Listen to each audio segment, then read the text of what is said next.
I'm doing well. We're live. I don't think this is going to last more than probably 20 minutes. But Not uh feeling well, or again? yeah, yeah. Oh, damn. So how was your week? It was good. Good. Um, Decided to sign up for a half marathon in October. So it's Oh, something to work towards. And where I at? got north of where I live, Bemidji, Minnesota. It's where I went to college, but it's about an hour's drive north of here. When? October gives me a good amount of time to shed some weight and get in shape to do it. I got Mm, a five. I signed up for a 5K in August though. hmm. I'll try to convince myself to do that half marathon with you up there. Now, it's like a probably 66% chance that I can actually get fit enough because I've done two of them already. Um, but I think it would be healthy for me if I could get into that routine and training. So as long as there's flights that go to that area. Uh, Sorry, I think there might be a small regional airport there. Um, yeah, hopefully we'll have good weather in October though. I saw the pictures from 2019 and they had a snowstorm while they were doing it, so it's pretty fun to. Yeah, isn't October kind of late up north to be running outside? No, no. It's going to be like Sometimes it's 40, 50-degree weather. No? yeah, yeah. But people they dress accordingly, so you're not going to be doing it like if you did a half marathon in Miami or whatever. Yeah. But no, it's people will wear they make running clothes that breathe that keep you warm or whatever. So sure, I'll have to look into it because you never know in October in Minnesota. It could be nice in 50s, 60s. It could be you know you get a foot of snow and it's there. So Yep. So status update is I worked on wiring up more of like just infrastructure. So the thought process is even if, well, likelihood of when this gains no traction, I still want to be able to salvage various system components for reuse and possible um, product services. Hence me having some diligence and building and carefully tweaking and refactoring back end infrastructure.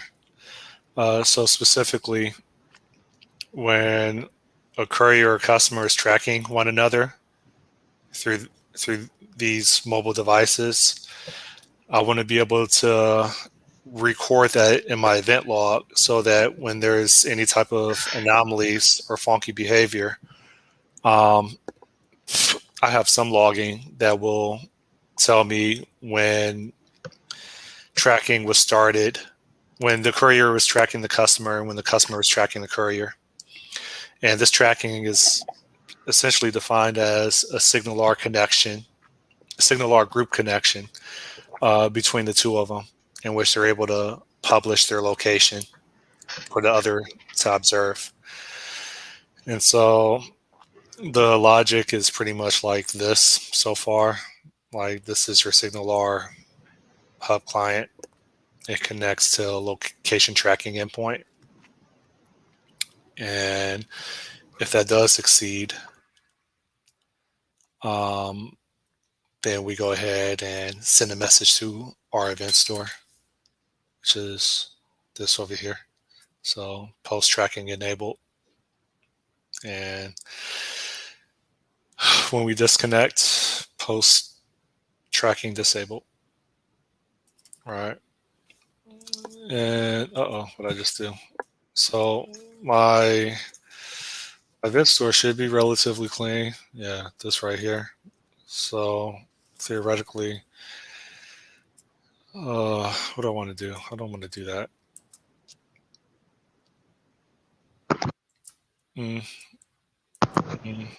Review, check out,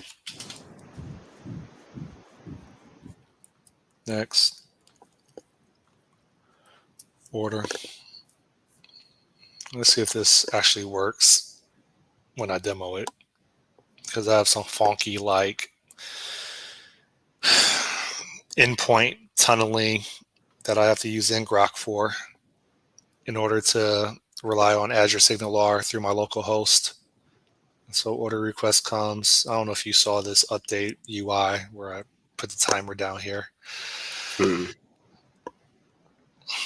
got your SignalR issues figured out then? No. Oh. I can't successfully deploy it. Gotcha. Which I'll probably write. Okay, that's fine. Which I'll probably have to do another support ticket.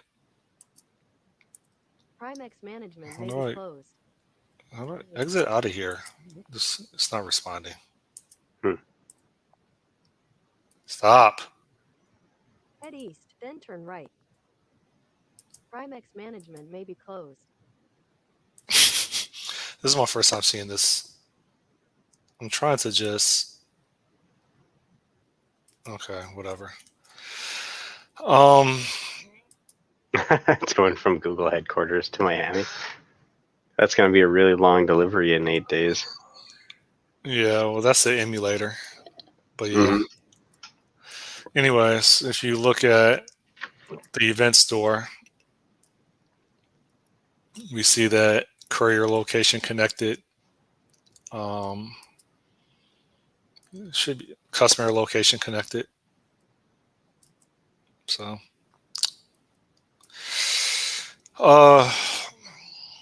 there shouldn't be 2 courier locations connected. If it's already connected, which it should know, then it shouldn't have to post that again.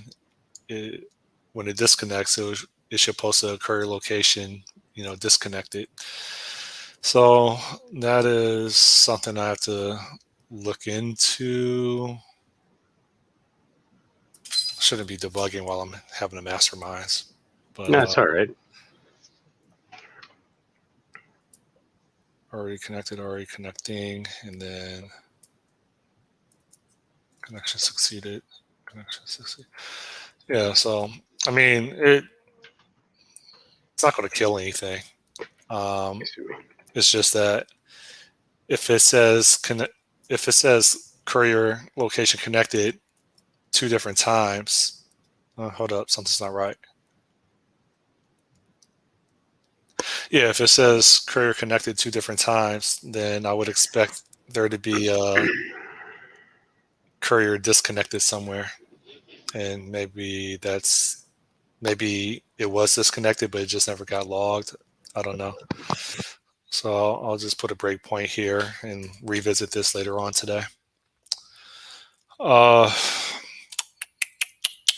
the meantime, I can't toggle my various applications on here because I have to kill that. Kill. You would think that would do something, but no. So kill that.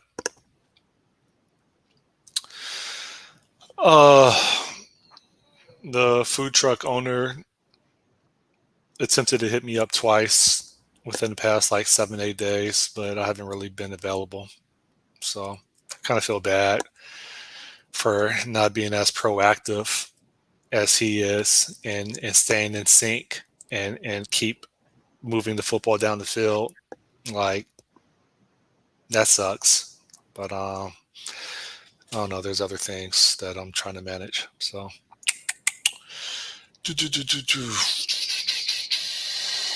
You've kept in contact though, right? And just let them know you weren't available, or you're not ghosting them, right? No, I'm not ghosting them. I tell them that there's other things that I'm trying to manage. What's this private? That's the marathon I was Okay. doing. So Yeah, no, I'm not ghosting them. I mean, I'm telling them that there's some other things I'm trying to deal with. So, I mean, it is what it is right now.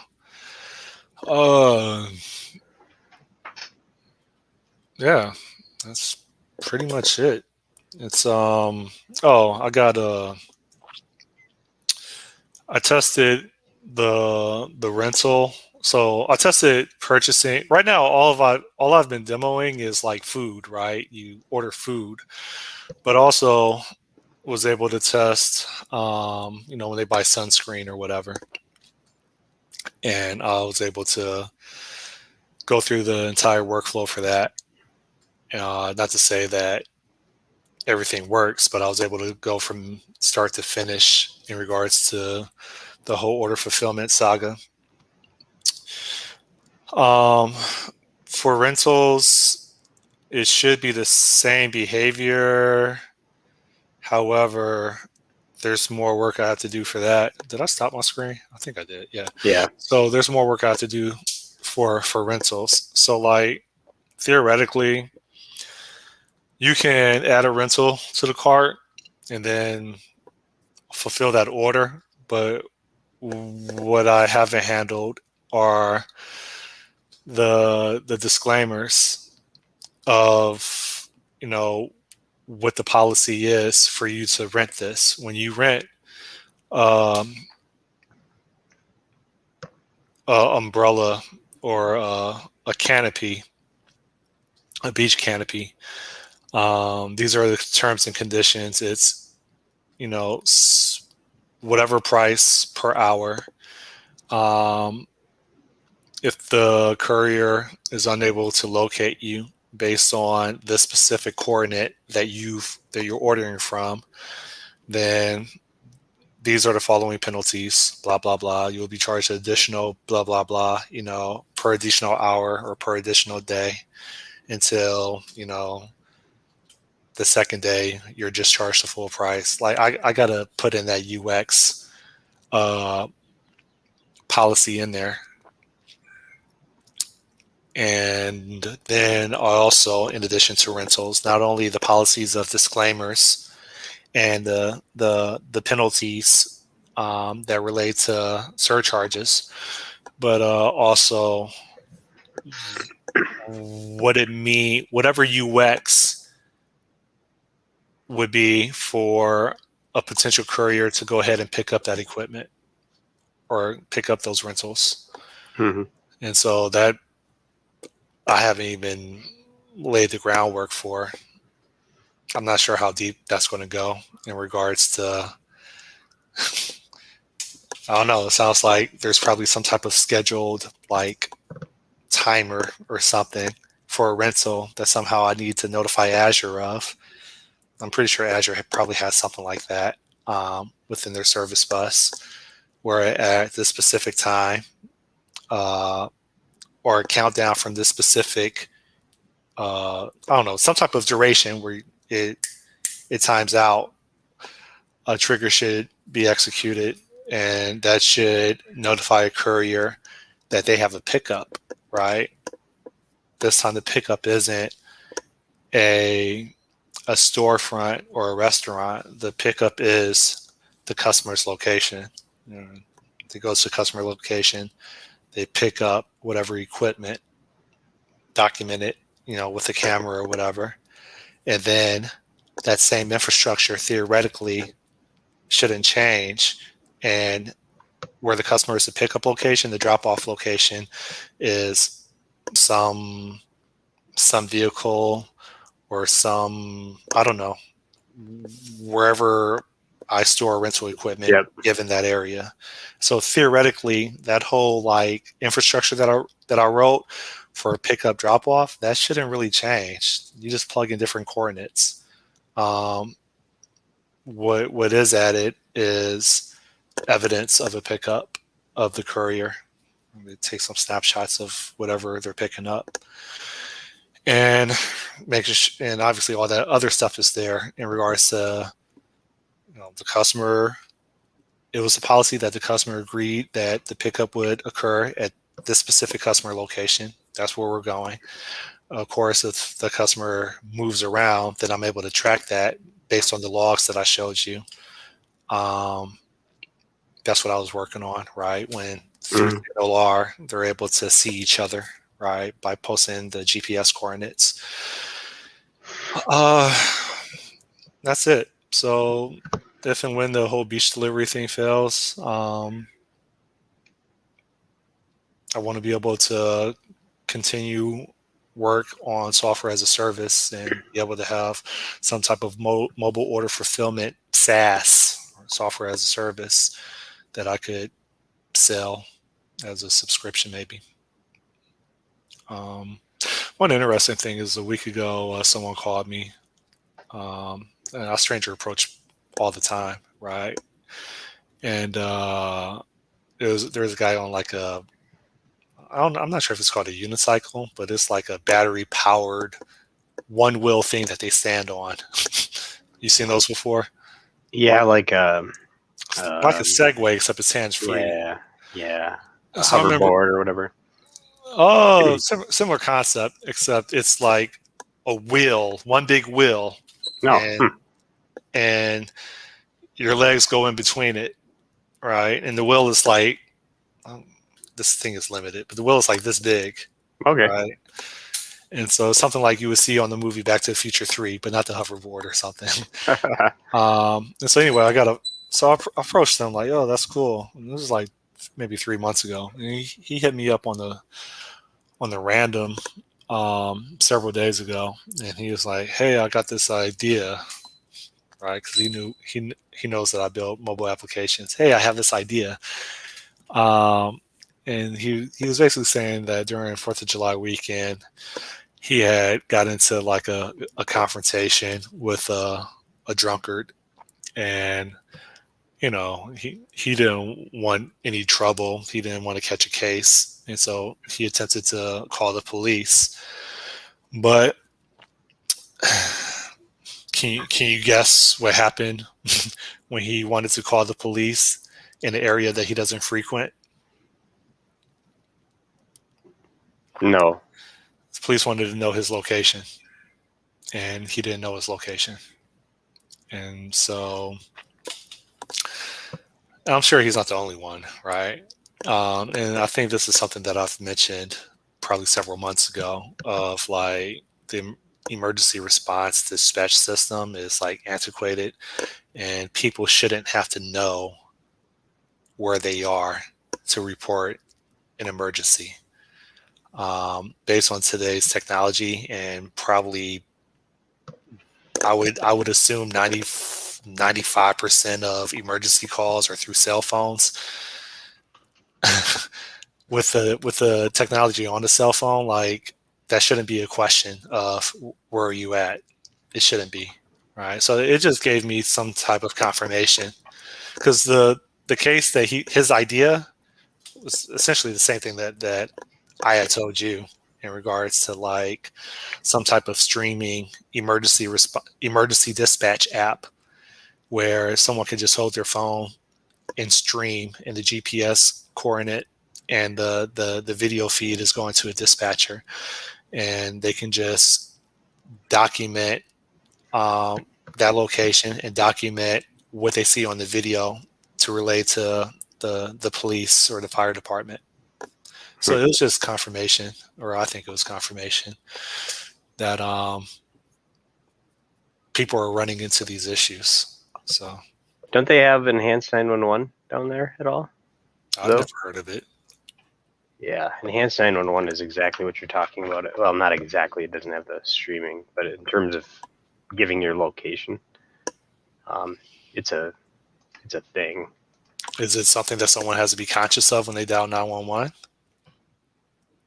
No, I don't think so. Yeah, I don't know if it's a service that you have to turn on.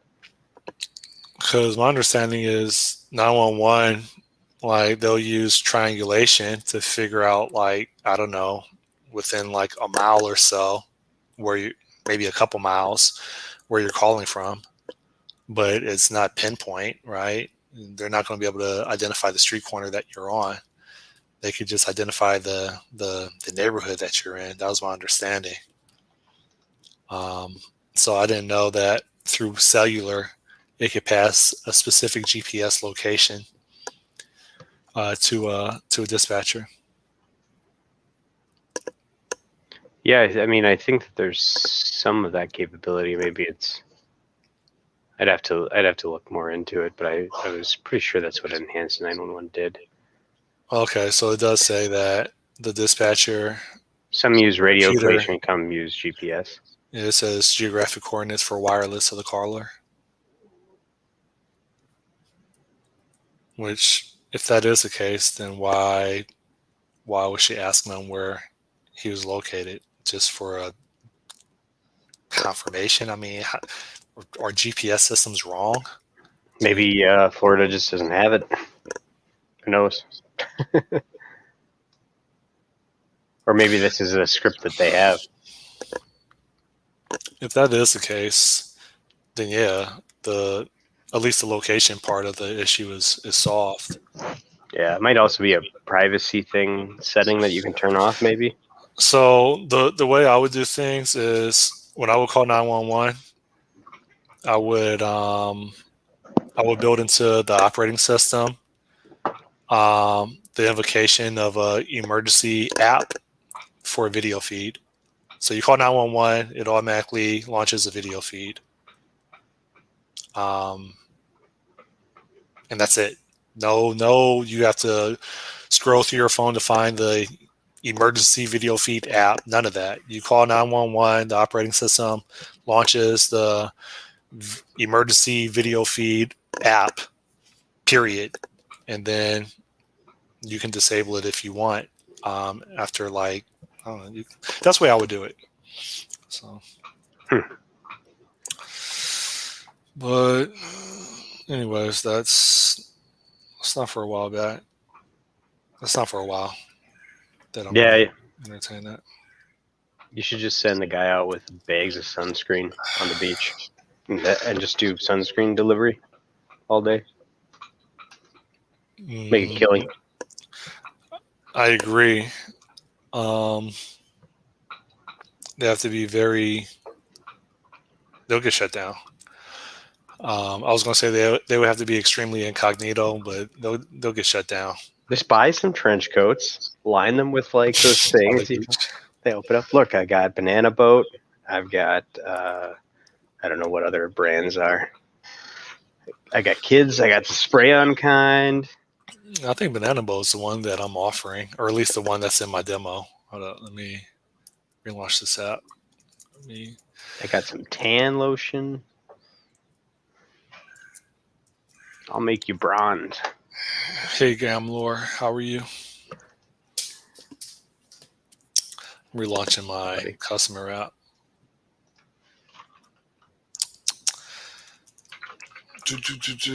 Let me share. Oh, Copper Tone. I got the Copper Tone. You're still talking about it. I don't remember all the brands of sunscreen, the big ones. I just remember Banana Boat because of there's a show where it was used in a funny context, so now I have it etched in my brain.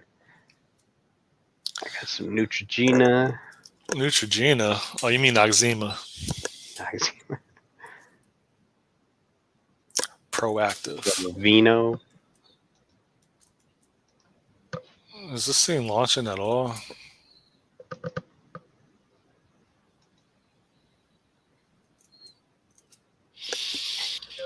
Engagements typically happen through members of our senior staff. It's launching still. You have any plans this weekend? No. Probably do try to get in a longer run. I've just been doing miles. How far are you running now? Just a mile at a time. Are you able to complete a mile with no significant issues? Yeah. I mean, I'm tired at the end, but I'm not. I'm Are not you doing dying. Are you doing on asphalt or on trail? Asphalt. Is that a conscious decision? No. It's just the neighborhood I'm in. Okay. It's what's right outside of my door. Yeah. So here's the Banana Boat Ultra Sport. All right. I feel like You need feedback. people won't catch that this shopping cart is up here and it's been updated. I feel like if they wanted to immediately like check out, that I have to like magically display a checkout link once they perform an ad or something. Yeah, I'd expect like a toast pop up, like, Banana Boat Ultra Sport added, checkout now, or continue shopping. So you said a toast, like that just drops down kind of or something instead of like just a label that appears once you hit add that they could just click on. Well, it could pop up from the bottom. I don't know. There's probably some standard UX like flow for that if you go through shopping flows. I suppose if it was on top, it might pop over the add or back buttons, with continue shopping just being if there's more items, maybe a close. I don't know. Of course, it could get annoying if you're trying to add a bunch of items from the same thing. You could also, I suppose, put a little like pop up next to the cart icon at the top that just says item added, that toasts and then goes away, just so it draws attention to the fact that it's there. Yeah, I guess I'll. I'm not. I'm not sure what type of controls that are already in the box that can provide that. But best thing to do would be to grab someone random and have them try to order a couple things and see what they struggle with. So it might not be a problem at all. So one thing I'm kind of learning about UI UX like stuff is that, or I've been learning for a while, is that most of the time, you can make best guess and use heuristics, but until you get it in someone's hands, you don't really know what they're going to struggle with. So most of successful UI is A/B testing and refining, or testing and refining.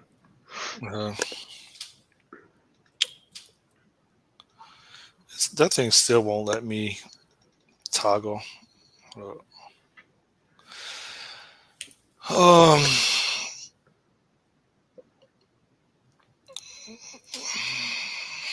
Let me see something real fast.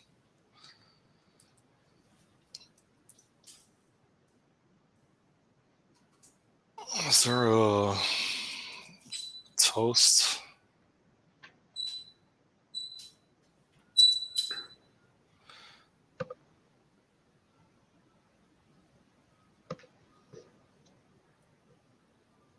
Apparently, maybe.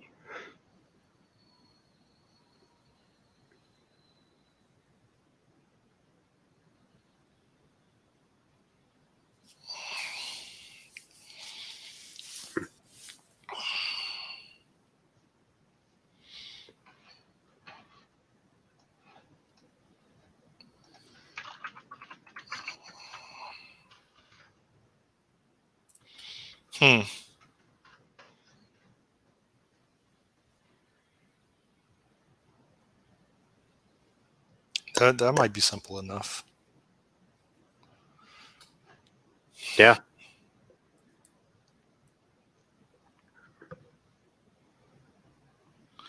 Yeah, just a quick pop-up item added and it goes away.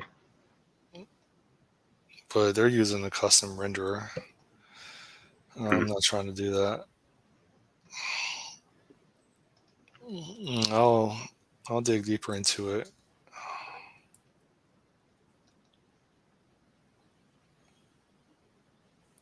And how come this isn't in?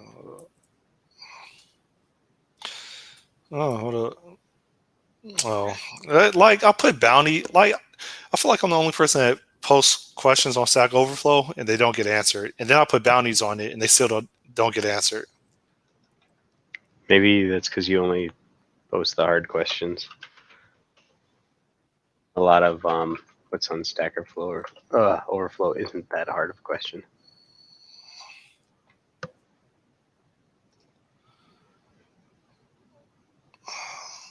I wonder if Xamarin Community Toolkit has anything. No, so like deployed Azure SignalR function failed.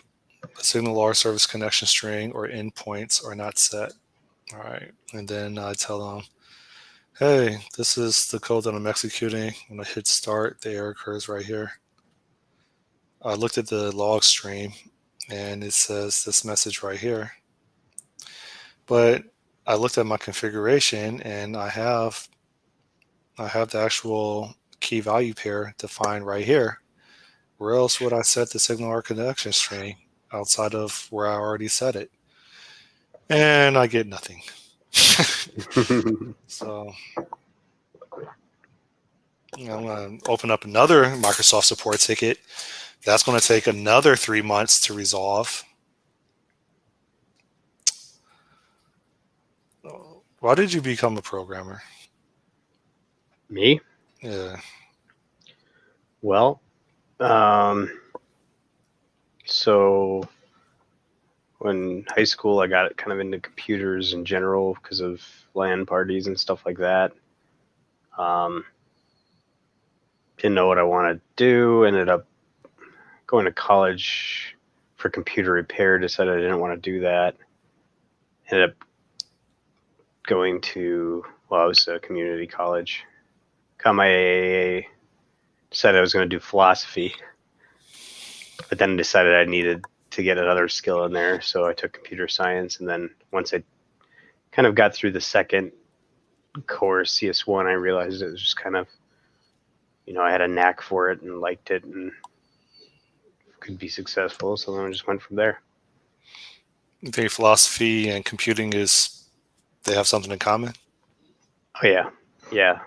There's definitely a lot of crossovers, even in places you wouldn't expect. At the core of it, there's logical thinking involved in both, or there should be. Symbolic logic and stuff you actually end up is a lot like math, and you end up doing a lot of the same kinds of proofs or thinking as you would do in like some of the early computer science courses. But there's a field of ethics in computer science, and you obviously that draws heavily from philosophy. But I don't know, you get into other things like you can get into AI, and some of that is kind of interesting to think about. But the effects of computing, and I don't know, a lot of it is ethical questions, I suppose, that you have crossovers with. I don't know. Yeah, they crossed over pretty well. They complemented each other. So I do have a BA in philosophy too, but obviously I don't use that from day to day. Well, not that I know of, anyways. Philosophy kind of teaches you to, because philosophy is really the art of asking questions, I think. That's basically it. It's asking the questions that we don't or can't get answers to yet, and conjecturing about what the answers might be to those questions. I think a lot of computer development is discovering and asking questions and thinking critically about what you're doing, and noticing and not just overlooking nuances and stuff like that. So I don't know. Yeah, long story short, yeah, it's helpful. Maybe not all of it, but Using your philosophy, why are you entering a half marathon? I think I asked you this already, like probably 20 minutes ago, but I'll just re-ask it again. Using philosophy? Well, no. Just No. what's your motivation? Is it really to be fit, or is it something else mentally? Yes. To be fit, I've put on a fair amount of weight over the course of the pandemic thing, COVID, just working from home now. But I think I have a continual desire to be more fit than I am. But having an actual goal to work towards, I tend to do well with having large goals in mind that have some sort of external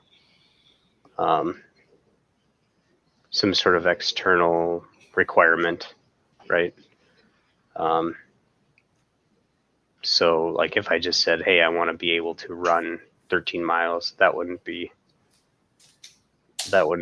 do much for me because I'd probably just give up. But now I've got a specific deadline, right? I think I do well with deadlines. Maybe is why signing up for it would help to actually motivate me. Time boxing. Did you make a declaration, or are you actually like massive and consistent action towards it? I'm being consistent, I think. Mostly right now I'm trying to cut, but I've been jogging pretty much every day this week, or today will be a break day. And I need to do some cross training and stuff. I haven't really figured out a formal training program yet, but I know they're out there. I was going to do some research on that this weekend and try to land on something, a plan. There's some, not that I'm a professional runner or anything like that, because I'm not. But if this is something that you're going to commit to, I'm going to do it. it's you have to listen to your body. Yeah. Don't be like me and pound your chest, scream your G, and just push through it, because that's going to be a setup for a huge disappointment in regards to like your body falling apart later. Yeah. The two things I'm worried about is that when I run, and this has happened a few years ago, I got into a little bit more into running, and I ended up I did a 5K and stuff, and no problem. But my shoulder starts to hurt after maybe about 2.5 miles of running, almost consistently. So I got to figure out. I think it might be a posture thing. I got to figure out maybe, or do some sort of like stretching, or maybe some sort of weightlifting or training in that regards. But have you ever done aerobics to a YouTube video? No. Again, I'm not a marathon runner at all, but I think that that's probably something you should just consider if you're talking about CrossFit. I was doing it when I was in Toronto, when I was in quarantine, and it's a workout, right? Something that a condition that I've been battling probably for more than a decade is my legs are pretty built, except they're not proportional. And so, like, I don't know what the muscles are, but the front muscles on, is it the femur? What's the little drumstick thing that you have that's connected to your hips? Is that the femur? I don't know. Probably. So my front leg muscles, right, like kind of like my lap, like they're built, they're strong. Quads. No. I have no quads, right? Oh. I can't really squat 135 pounds. I can't. That's how pathetic and how imbalanced my leg muscles are. And so, like, and the consequence of that is knee issues, where, as I understand it, your muscles are pulling your kneecap in a way that your kneecap isn't properly sitting in the correct location. So my left leg is straight, no issues, but my right leg, my knee cracks all the time because my muscles are not proportional at all.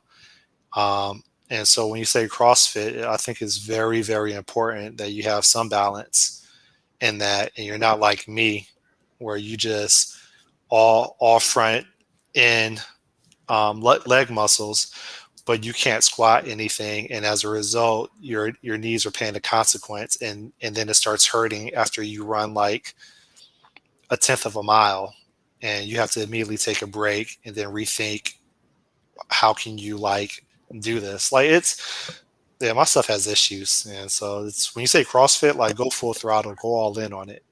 So My yeah, my knee will have trouble if I'm doing like a squat or a oh gosh, what are they called? Well, anyways, that'll have trouble doing that, but it doesn't seem to have any trouble running. I don't think I've ever had like knee problems running.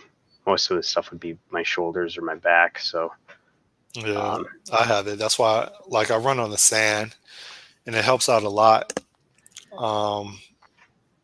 It's it's borderline impossible for me to run on pavement, and if I do run on pavement, like for like a 5K or a half marathon, I carry a, a sandwich bag of painkillers. Hmm. So I am worried about shin splints though. I have had it where I've started to jog a bit, and then after maybe a week or two, my shins just feel ripped up, hurt, destroyed, whatever. yeah, But I mean, decent shoes help with that though. yeah, I've even like in regards to CrossFit, forced myself to go to a basketball court and like shoot around from like 7 in the morning to like 8:30 in the morning, and just get into the habit of like bending my knees, jumping up, and stuff like that.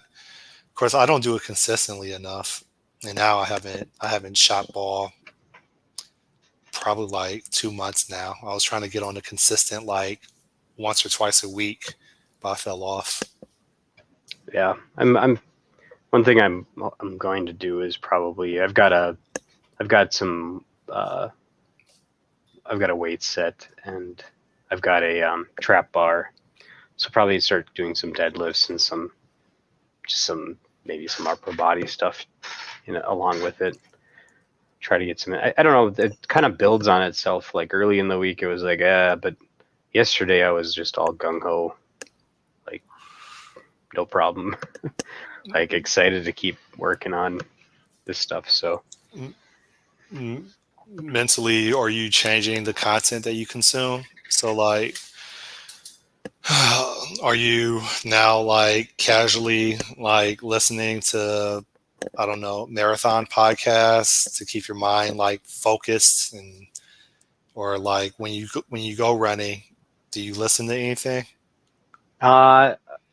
yeah, I'll either listen to like a audiobook or have I think it's like a hard rock. It's like a hard rock workout station. Eye on the Tiger. Some of that. There's some just hard rock and then rap kind of mixed into. It's just stuff that I don't know. They don't make rock like they used to. Rock music. Everybody's on a voice box or auto tune. What do I got here? Hold on. It's my hard rock strength training something. Oh, hard rock strength training radio on Pandora. I think that was just something that they, like, I looked up strength training or something, and it gave that. So there's like Skillet, Godsmack, Disturbed. I know Eminem shows up, Linkin Park, Metallica. Yeah, various other artists. I don't know how that gets picked or whatever, but I don't know. Sometimes the right song hits when I'm out there, and it's just like, there go.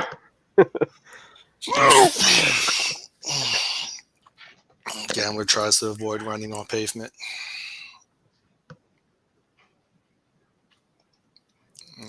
pretty much it. I don't really have too much else to add. Um, I can't find a place to. I can't find a new rental unit for the life of me, man. Apparently, there's like a housing boom Oh yeah, like where there's housing and everything is messed up right now. a mass exodus from California and New York, and they're trickling into Miami. Not just Miami, everywhere. It's everywhere. Cause like I'm I'm working with a realtor, and honestly, man, I'm starting to question if it's really in my interest to keep working with them versus just call the numbers that I see on these websites for these units. Because I feel like everything that I show him, he's like, "Oh, there's a contract put out on it. Oh, it's not available. It's not available. There's a contract put out on it." And now I'm like my mind is starting to be suspicious of, are these really not available, or is he not able to make money on it, and so he just is telling me it's not available because of whatever politics that realtors have with one another. Like I don't know. I don't know, but I'm starting to like second guess using a realtor for rental property and just start calling the actual listings myself. I guess you live in a house, you haven't dealt with that in a long time. Yeah, time for you to just use all your big buku money and come up here and buy a house on the beach. You guys have a beach in Minnesota? Yeah, we've got more shoreline than Florida does probably, but it's only nice. It's only nice like 3 times a year It's in the Midwest. or 3 months a year. I mean, you guys hug what lake? If you can take the combined lake shorefront that we have, like if you look at all of the lakes that Minnesota has, like 11,000 lakes, and you combine the shorelines of all of those lakes, and we have Lake Superior, a huge chunk of Lake Superior is on that northern half. If you do that, we actually have a lot of shoreline in Minnesota. I wonder if I don't know if we have the most though. Let me check. How do you have 11,000 lakes? What's the definition of a lake versus a reservoir or a pond? Size, I think. Because, like, I mean, I grew up off Lake Erie, Great Lake, right? I don't even know what a Great Lake. I mean, I always just call it a lake because I don't know what. It's obviously a Great Lake, but I don't know what a normal lake is.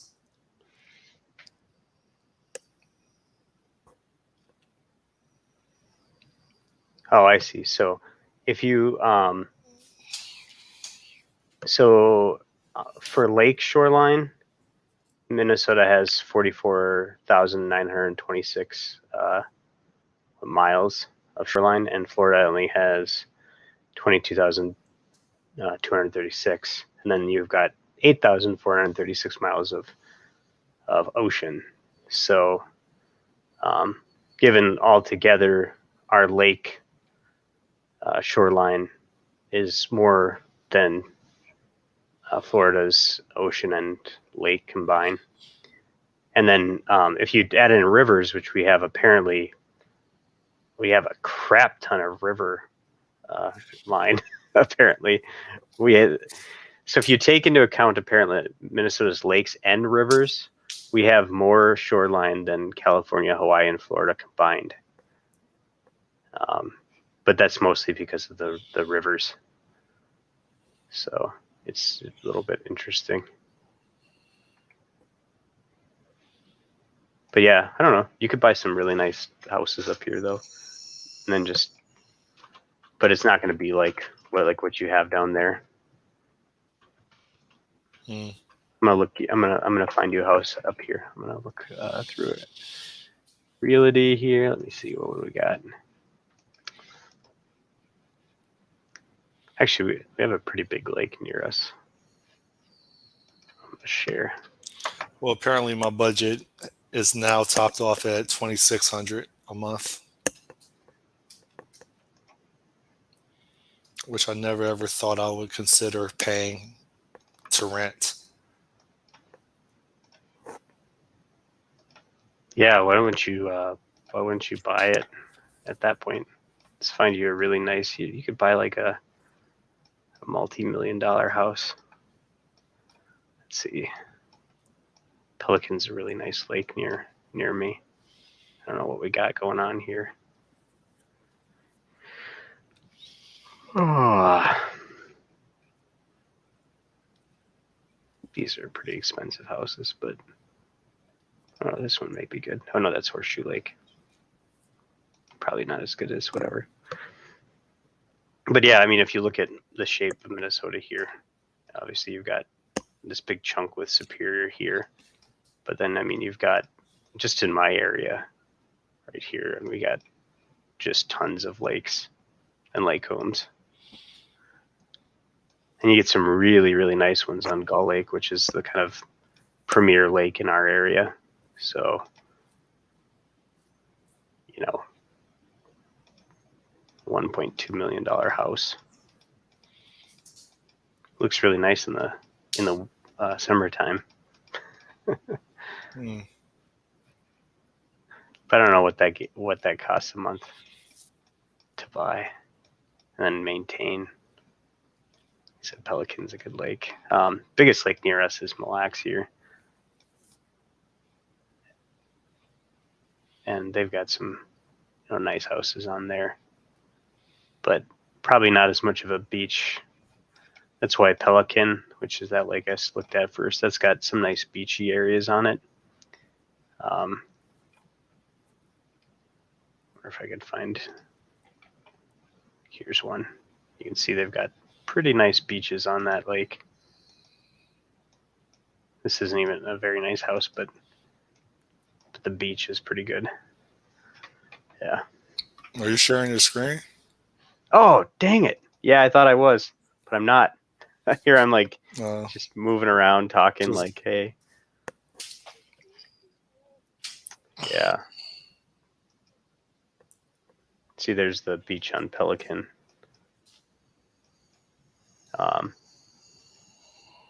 I said, this is a pretty, the lot's better than the house because of the lake it's on. But if you look at kind of just in my region here, all the lakes that we have, and then this is a bigger lake here, Mille Lacs. And then if you look at just northern Minnesota in general, all these like combination of these big lakes and then all these little lakes, and you got Superior here and just various rivers and stuff. We got a lot of water here. Mm. But there's clustered the Walker and area up here. So this is where that marathon is going to be. It actually goes around this lake right here. So I think the half marathon starts somewhere up here and goes around the lake to here. And then I don't remember where there's one that there's another mid marathon that just goes around the lake as is. And then there's a full marathon that starts somewhere else and goes all the way around and then ends at the same spot. So, but yeah, we've got some pretty big lakes up in here. But yeah, some nice homes. Like I said, Skull Lake is kind of the premier lake in our area. You get some really expensive houses. Hubert's a really nice lake too. It's a smaller lake, but it's one my parents like to fish on. Oh, that's Little Hubert Lake. Not bad. Yeah, I can't do the winter. Yeah, that's the problem, is that this stuff looks nice in all these pictures, but in about 6 months, these will all be covered in snow and the lakes will be frozen over. Hey, but then you get to learn the fun of ice fishing and snowmobiling and I'm not Native American. Native Americans don't snowmobile any more than anybody else does. Ice fishing, they probably I would watch the same or less.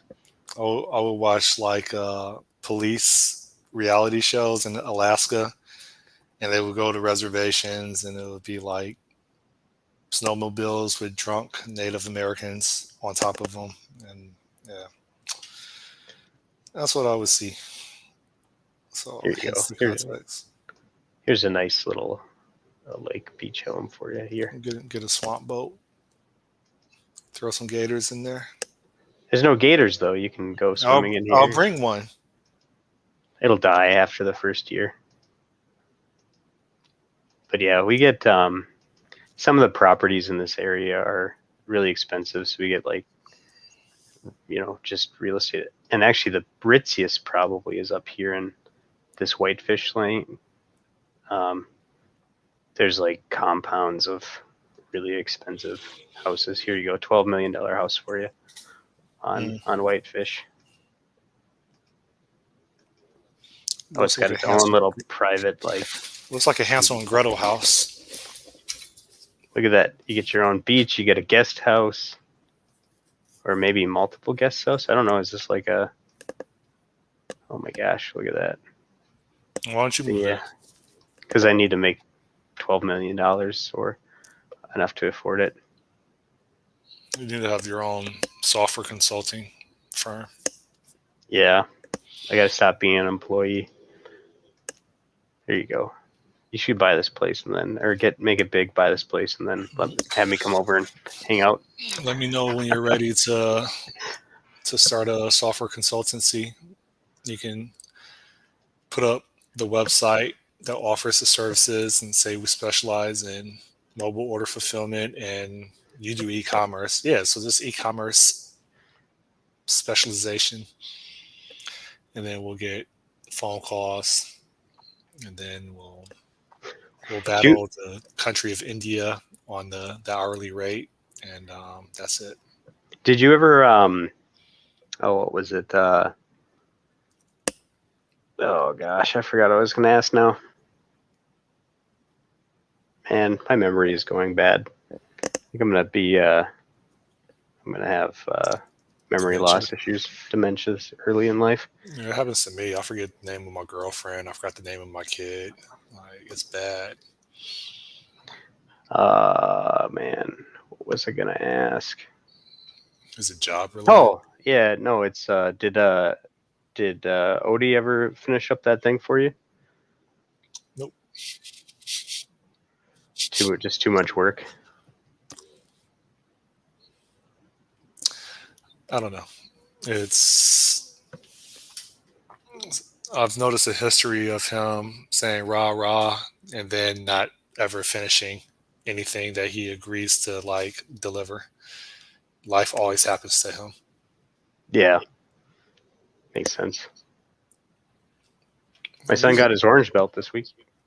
Yeah, congratulations. Yeah. Is he practicing on you? No, I'm hoping he gets he's only 4, so I'm hoping he gets a little bit of boost of confidence and desire to actually do well out of it. You should just sit him in front of some Steven Seagal movies. My wife put on Beverly Hills Ninja last night. Yeah, I forgot how funny Chris Farley was. He has I was watching a documentary about his life maybe like 3 months ago. Yeah. I was binge watching. This is what I do, man. I get into a mood and I'll just start binge watching people that are dead. So like what's today? Today's Friday. So like last weekend I was binge watching Junior Seau and someone else. Junior Seau, that one dude that he said, I'm an effing soldier.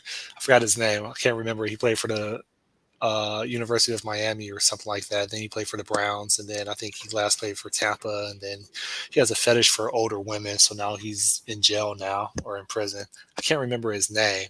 He was Kellen Winslow Jr. Yeah. I already knew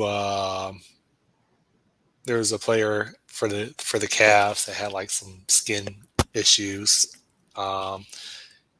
He's mentally ill. Like I'll just watch like either people that have like off themselves or people that just are in a very bad bad situation, I'll just binge watch that.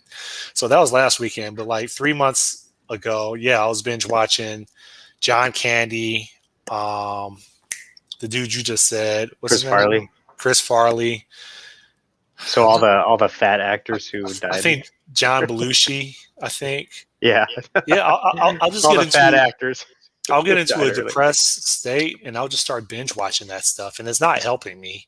But I'll just binge watch it, and like these people, man, they get into some very dark spaces, and they can't get out of it. Like it's pretty effed up. So Yeah. Well, isn't that part of comedy? Is that a lot of people who got into it because they lived difficult lives or whatever, and this is how they coped with it. Used to be I funny. wouldn't know. Same thing with Miss Doubtfire, whatever his name is. Oh, Robin Williams. Yeah, Yeah. it's like the irony. You know, what the irony is at least with those set of people, they specialize in making people laugh, and I would say that laughing and happiness somewhat are kind of coupled, right? And so you have these like professional like comedians that help people become happier, and then it feels like sometimes I feel like there's enough of them that they have the worst lives or the worst like whatever's going on mentally with them. It's like a paradox, or I don't know if it's a paradox or an oxymoron. It's one of them. I don't know which word it better fits, but it's a phenomenon, I think. Are there millions and millions of other comics that are happy? I guess so, but Isn't that the those ones are the real success. I mean, there's only the one percenters of Hollywood, right? That really achieve success in multi-million-dollar movies, and yeah, I don't know what it is. I know what they usually resort to, which brings them down even further, but I don't know what it is. Yeah, I was gonna say, isn't that like I said, I think there's a thing where dark lives produce comedy to kind of cope with it, and then they just get good at it. And it's probably the same reason why a lot of pedophiles were attracted to the becoming priests. Same kind of thing. It's like Is that the it's like case? it's like an opposite of what they what they feel inside or what they're trying to be inside. They're trying to cope with it. Are the majority of priests raised as children in Catholicism?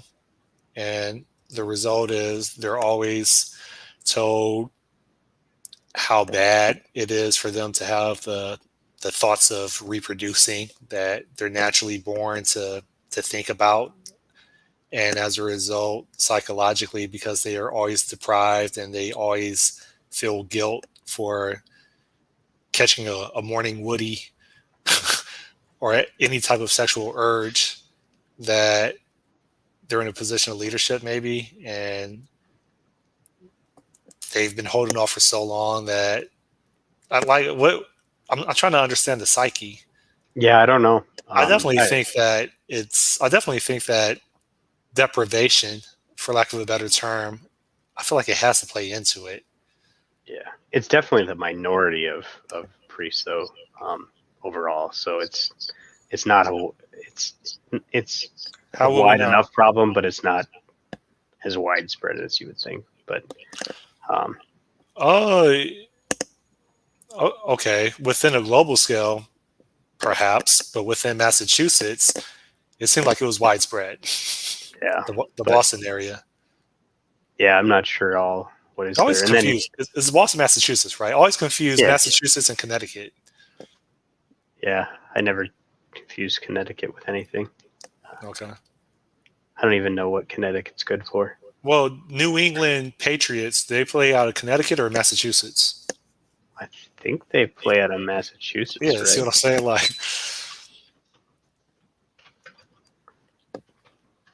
Where is their home field?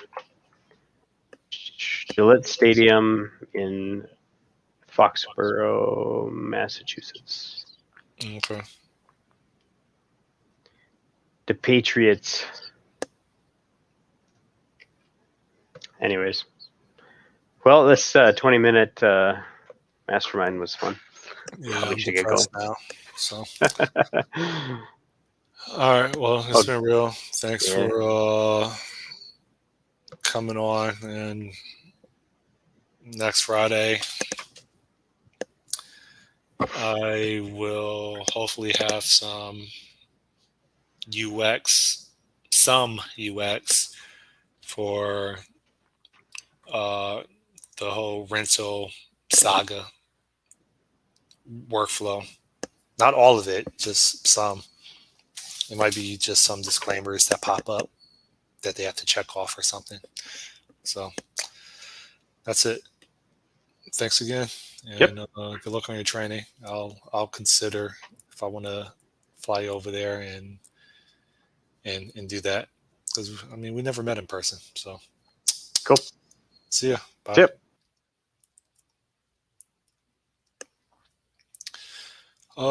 See you again.